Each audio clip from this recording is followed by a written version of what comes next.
Order! Order! You are an incorrigible delinquent at times.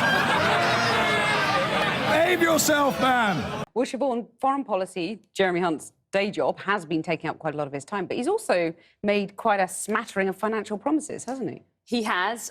With all those pressing foreign issues today, there wasn't that much room to analyse his economic promises thus far. But just like Boris Johnson, we know that there is a rapidly growing list of tax cuts and spending pledges that he's making on a daily basis.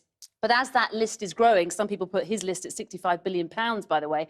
As that list is growing, though, Kathy, so too is the cynicism about the costings behind those pledges and whether or not the numbers add up. One thing to note in John's interview there, Mr Hunt appeared to play down the Chancellor's warning this week that the long-term cost to the economy of a no deal could be around £90 billion. Mr Hunt appeared to play that down a little bit, said it could be less, but he knows that if we leave in a disorderly way, have a hard, no-deal Brexit, that the cost to the economy will be hefty. And that is why the pledges, the economic pledges and promises he's making today matter.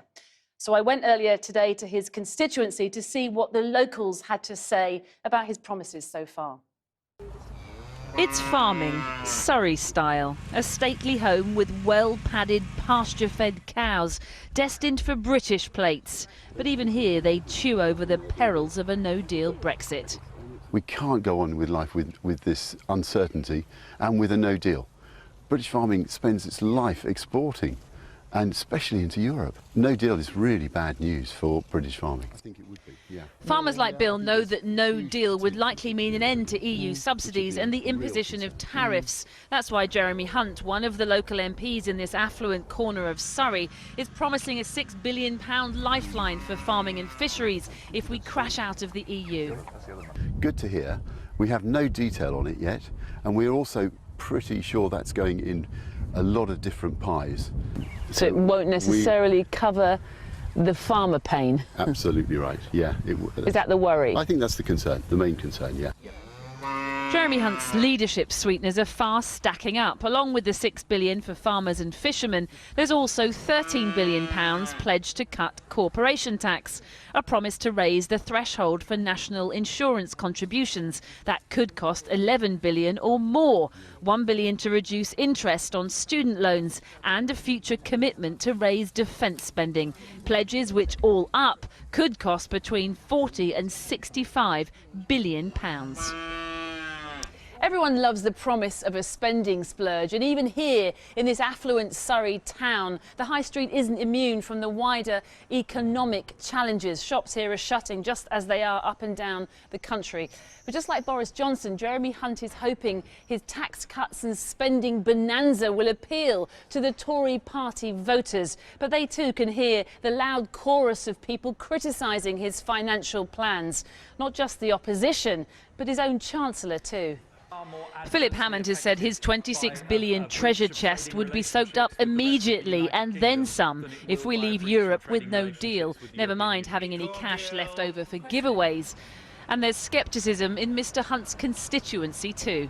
I have to say he's my preferred candidate, but I don't trust any of them on fiscal matters. Don't believe any of them anymore. Why? Oh, because it's just all a nonsense now, isn't it? It's just one lie after another. We don't know who to believe. I just think we just need to get this done. That's the thing. Brexit done? Yeah.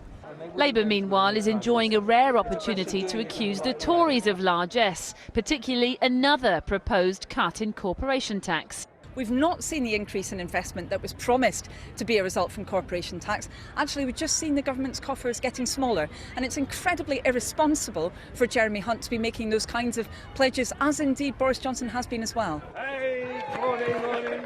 Both candidates are promising big spending to lure the party faithful. But the truth is, it's not the bungs, but Brexit they care about. And on that, Jeremy Hunt knows Boris Johnson is on much firmer footing.